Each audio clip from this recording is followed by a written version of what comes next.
Bonjour à toutes et à tous, j'espère que vous allez bien. Donc dans cette vidéo, nous allons aborder un sujet dont vous avez certainement entendu parler, car c'est un incontournable dans le domaine de la spiritualité, les chakras. Si vous faites du yoga, ce concept doit vous être très certainement familier, car il existe des cours spécifiques pour stimuler les chakras. Et dans le domaine des énergies et de la spiritualité, représente notre système ou notre structure énergétique. Donc on va en parler vraiment plus en détail dans cette vidéo. Le mot chakra vient du sanskrit, qui est une langue indienne ancienne et qui signifie roue. Ce sont des centres d'énergie que l'on peut imaginer comme étant des entonnoirs, des vortex d'énergie ou encore des tourbillons. Quand un chakra est harmonisé et équilibré, il agit comme une porte d'entrée pour les énergies qui nous entourent, à savoir les énergies de la terre et les énergies du ciel.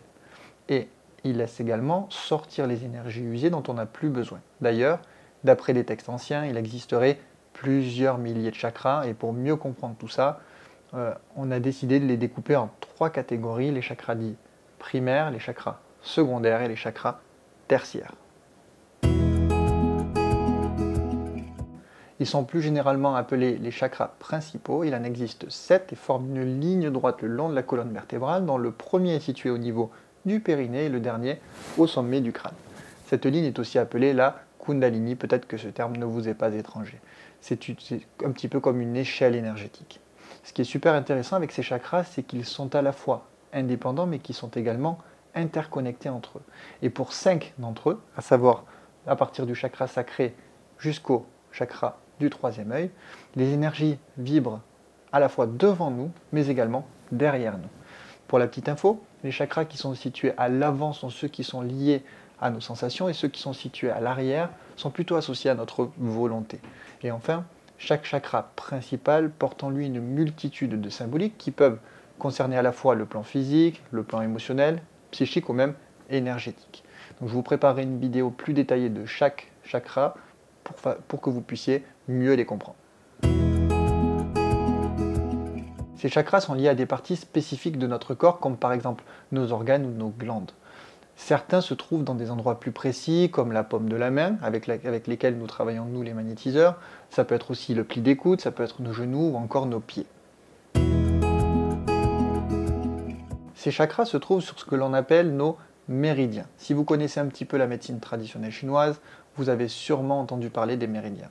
Ce sont des canaux dans notre corps, tous interconnectés, par lesquels notre énergie circule. C'est un petit peu comme nos routes intérieures. Les Indiens ont un nom spécifique pour les nommer, ils appellent ça les nadis. C'est un mot en sanskrit qui signifie mouvement, vibration.